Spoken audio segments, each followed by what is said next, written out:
En lisant beaucoup d'actualités liées à l'IA ces derniers jours, j'ai fait un constat édifiant. OpenAI et le célèbre ChatGPT se font clairement rattraper. Pire encore, ils sont dans certains cas même dépassés. Et des facteurs aggravants qui expliquent cela, il y en a plusieurs que je vais vous dévoiler dans cette vidéo. Le premier élément sur lequel il me semblait important de revenir, c'est le cœur d'OpenAI, c'est les LLM.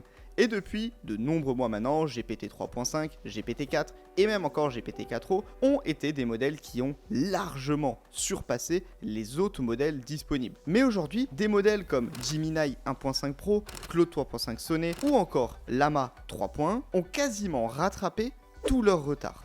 Alors certes, comme on peut le voir ici sur le très célèbre classement de GameFace Chatbot Arena que vous retrouvez en description de la vidéo, GPT-4o est toujours le modèle le plus puissant. S'ensuit ensuite de GPT-4o qui date du mois de mai en 3ème position et GPT-4o mini en 4ème position. Mais pour autant, on peut voir que des modèles qui étaient totalement en retard comme Gemini 1.5 Pro est aujourd'hui classé numéro 2. On retrouve aussi à égalité en 4ème position Claude 3.5 Sonnet et Llama en 5ème position. Donc ces modèles sont aujourd'hui de plus en plus puissants et capables de venir concurrencer GPT-4o. Et il faut aussi se rappeler que tous ces benchmarks, comme celui de GameFace juste ici, ne sont pas toujours les plus exhaustifs dans l'utilisation réelle qu'on va avoir des différents LLM. Et ce qui vient confirmer tout cela, c'est l'écart entre les modèles.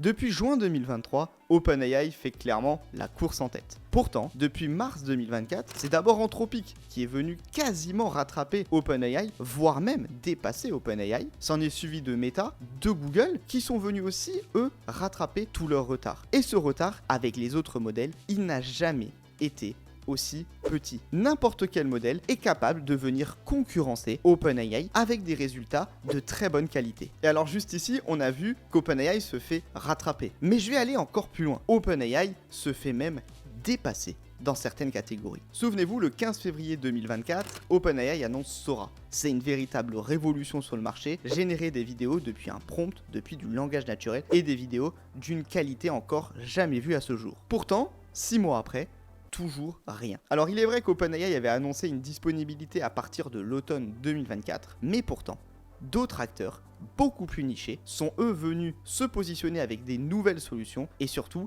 avec des résultats largement supérieurs à nos attentes. C'est notamment le cas de Runway Gen 3 qui était déjà un acteur bien implanté sur le marché de la génération de vidéos à l'aide de l'IA et qui a sorti son modèle Gen 3 en alpha et que tout le monde peut déjà tester avec des résultats juste impressionnant. Mais on a même aussi découvert des nouveaux acteurs de niche comme Luma AI qui est aussi capable de générer des vidéos depuis des prompts ou depuis une image qui va devenir animée et à ce niveau-là, on a aussi des résultats juste incroyable. On est bien loin des vidéos qu'on pouvait générer il y a un an avec beaucoup d'incohérences à l'intérieur. Maintenant, on est capable de générer des vidéos dans une qualité juste exceptionnelle, mais surtout des vidéos où on peut vraiment douter de qui l'a créé. Est-ce une IA ou un humain? On peut réellement se poser la question sur chacune des vidéos. Et dans le même temps, quand j'affirme qu'OpenAI se fait dépasser, c'est aussi sur des produits qui étaient déjà disponibles. Si on regarde la génération d'images, DALL-E 3 a toujours été avec Midjourney parmi les deux solutions les plus performantes disponibles. Aujourd'hui, on a toujours Midjourney qui est clairement à la pointe de la génération d'images, notamment avec ses dernières mises à jour qui permettent de créer des images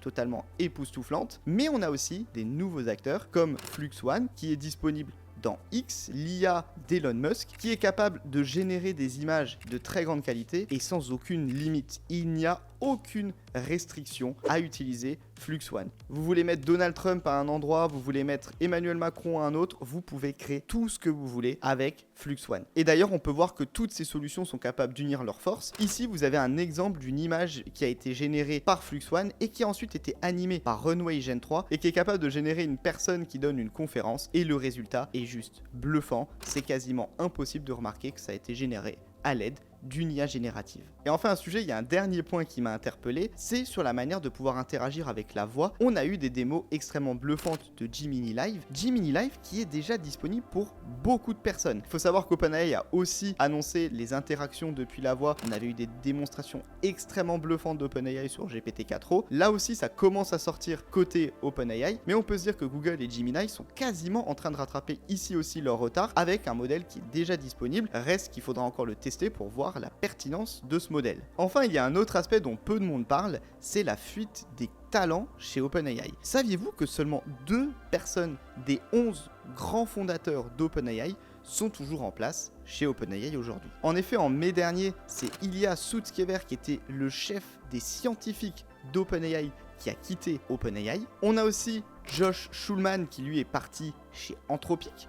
Et enfin, plus récemment, on a Greg Bockman au mois d'août 2024 qui a lui aussi quitté OpenAI. Alors sans revenir sur les tensions qu'il y a pu avoir avec le départ de Sam Altman en novembre dernier, il y a quand même un jeu de chaises musicales chez OpenAI et beaucoup de changements. Ce qui impacte à la fin certainement les équipes de développement et la capacité aussi à sortir de nouvelles fonctionnalités et à rester à la pointe. Ça engendre aussi certainement une fuite des innovations où à la fin, le concurrent est au courant de ce que fait l'autre et ainsi peut très vite rattraper son retard. D'ailleurs, sache que si tu veux intégrer l'IA dans ton quotidien, que ce soit avec ChatGPT, avec Claude, Gemini ou Microsoft Copilot, tu retrouveras en description de cette vidéo mon guide AI Master. Ce guide, c'est une référence en France, plus de 25 000 téléchargements en 2023. Il est déjà totalement gratuit. Ici, tu as juste à renseigner 0, à appuyer sur le bouton juste en dessous, tu renseignes ton email et il arrive dans tes mails en quelques secondes. Tu retrouveras à l'intérieur une rapide introduction au prompt engineering, plus de 800 prompts prêts à l'emploi, une palette de 30 prompts à personnaliser,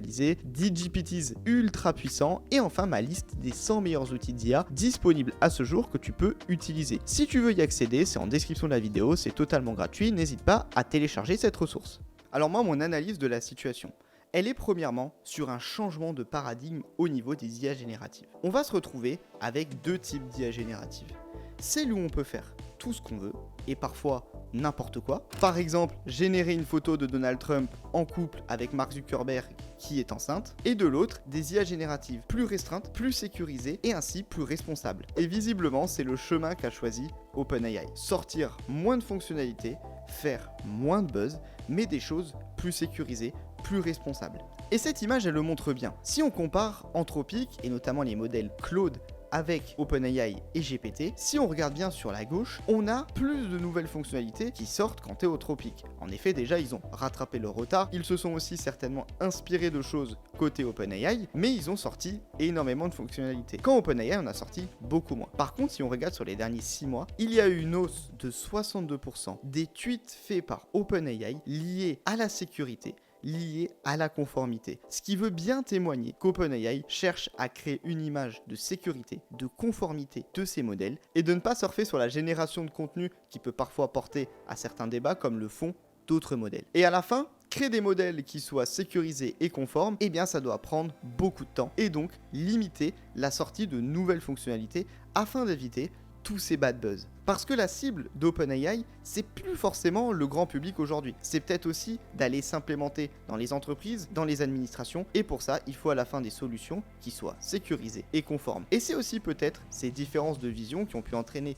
certains départs dans la vision et le chemin que veut emprunter OpenAI dans les prochains mois. Pour ce qui est de la suite côté OpenAI, on a déjà rendez-vous le 23 août avec le Dev Day qui est leur conférence dédiée aux développeurs pour OpenAI. On sait déjà qu'il n'y aura aucune annonce liée à GPT-5, ça a été partagé par Sam Altman, mais à mon avis, on aura quand même certaines nouveautés extrêmement intéressantes. L'année dernière, il y a eu beaucoup de choses, il y a eu notamment les annonces liées au GPT Store et ensuite, on va suivre toutes les nouveautés qui vont arriver jusqu'à la fin de l'année. C'est généralement à ces moments-là qu'OpenAI fait beaucoup de releases de nouvelles fonctionnalités, donc on ne manquera pas de suivre tous ces points-là sur la chaîne. D'ailleurs, si cette vidéo vous a plu concernant la restructuration du marché de l'IA en ce moment avec des nouveaux acteurs, OpenAI qui se fait doucement rattraper, faites-le moi savoir. Il n'y a qu'un seul moyen de me le faire savoir, c'est de laisser un petit like sous la vidéo. Faites-moi aussi part de tous vos retours concernant tous ces éléments dans l'espace commentaire. Je réponds à tous les commentaires, c'est un bon moyen d'échanger ensemble. Et si vous voulez suivre toutes les nouvelles vidéos qui arrivent chaque semaine sur l'IA, la productivité, le no-code, il n'y a qu'un seul moyen d'être parmi les premiers notifiés, c'est celui de s'abonner à la chaîne.